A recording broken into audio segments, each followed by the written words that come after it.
seorang wali besar namanya Utbatul Ghulam. Tidak ada perbuatan maksiat kecuali pernah dicicipin sama dia. Yaf'alu fawahish, perbuatan dosa-dosa besar sudah dilakukan sama dia. Dikenal sebagai orang yang fasik, orang yang banyak berbuat maksiat. Datang ke majelisnya Imam Hasan al-Basri, diberi hidayah sama Allah. Jadi kita kalau mendapati Allah itu menggiring kita ke tempat yang baik, disyukuri, karena ini kenikmatan. Kita nggak mungkin diberikan taufik sama Allah untuk hadir ke majelis ilmu kecuali sudah ada banyak kebaikan yang Allah siapkan untuk kita. Ya kita mau diampuni, ya kita mau dikasih ilmu, ya kita mau dikasih keberkahan dan lain sebagainya. Ini orang ahli maksiat. Utbatul Ghulam syaribul khamr, kerjaannya mabuk, kerjaannya berbuat maksiat. Tiba-tiba tergiring hatinya untuk hadir ke majelisnya Imam Hasan al-Basri. Sampai di sana dia mendengarkan Imam Hasan al-Basri menjelaskan ayat di mana Allah Subhanahu wa taala berfirman, "Alam ya'ni lil ladzina amanu an takhsha'a qulubuhum li dzikrillah?" Apakah belum tiba saatnya bagi mereka orang-orang yang beriman hatinya itu merasa takut ketika berzikir mengingat Allah taala? Kemudian Imam Hasan al-Basri memberikan penjelasan tentang ayat ini dengan penjelasan yang luar biasa sampai orang semuanya menangis, termasuk Utbatul Ghulam, orang yang ahli maksiat yang menghabiskan usianya untuk mendatangkan kemurkaannya Allah dengan perbuatan-perbuatan dosanya, bisa nangis mendengarkan nasihat yang tulus yang keluar dari lisannya Al-Imam Hasan al-Basri. Selesai dari itu beliau tanya, "Ya Syekh, apakah Allah itu mau menerima taubat seseorang pendosa seperti saya ini? Saya yang berlumuran dosa ini, apakah kalau taubat diterima sama Allah?" Maka kata Imam Hasan al-Basri, diterima. Pintu taubatnya Allah terbuka.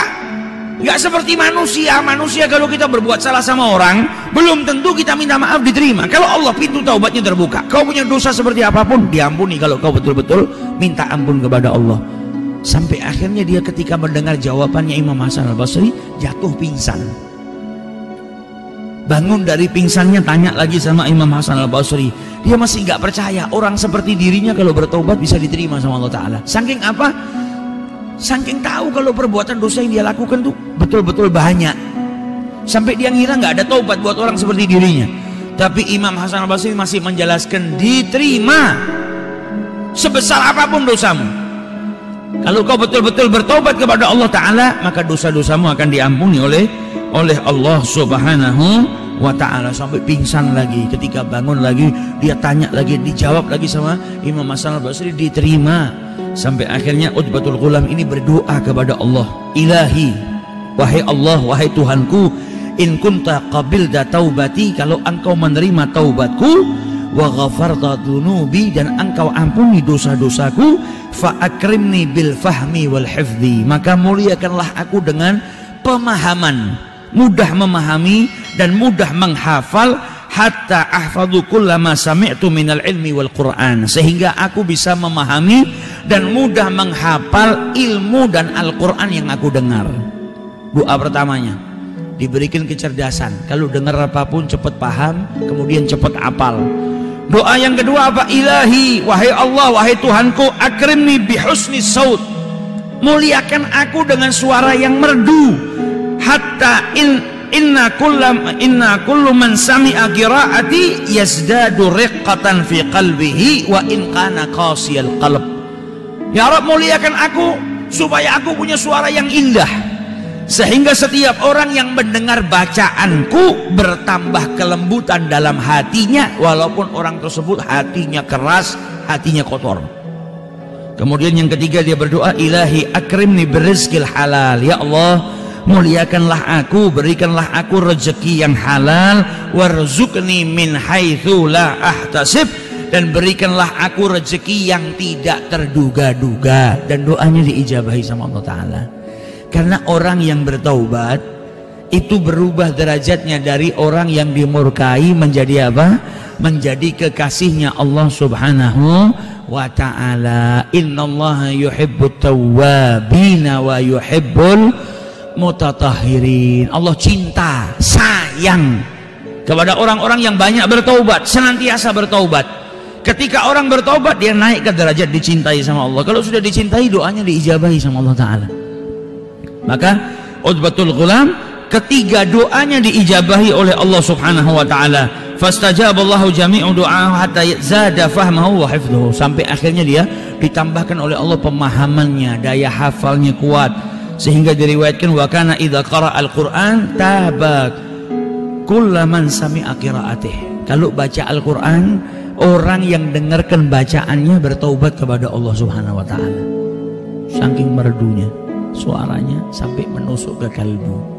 Setiap baca Al-Quran, setiap orang yang dengar mendapatkan kelembutan hatinya, suaranya menjadi perantara hidayahnya manusia. Doa yang pertama diijabahi, dengar ilmu langsung paham, langsung hafal. Doa kedua diberikan suara yang indah sama Allah Ta'ala. Sampai diriwayatkan setiap baca Al-Quran, orang yang dengar langsung bertobat kepada Allah Subhanahu wa Ta'ala. Dan setiap hari di rumahnya dia kalau bangun, tiba-tiba di rumahnya sudah ada yang nganterin makanan. Ada marak, ada roti, ada makanan di rumahnya. Dia nggak tahu siapa yang nganter. Ya ada saja orang yang sedekah tanpa mau diketahui, ditaruh di rumahnya. Dan itu semua mustamir, terus berjalan sampai dia meninggal dunia. Ini doanya orang yang betul-betul bertaubat kepada Allah Subhanahu wa Ta'ala. Jadi jangan pernah putus asa. Justru kalau kita bertaubat sama Allah Subhanahu wa Ta'ala, kita akan naik ke derajat jadi pecintanya Allah Subhanahu wa Ta'ala.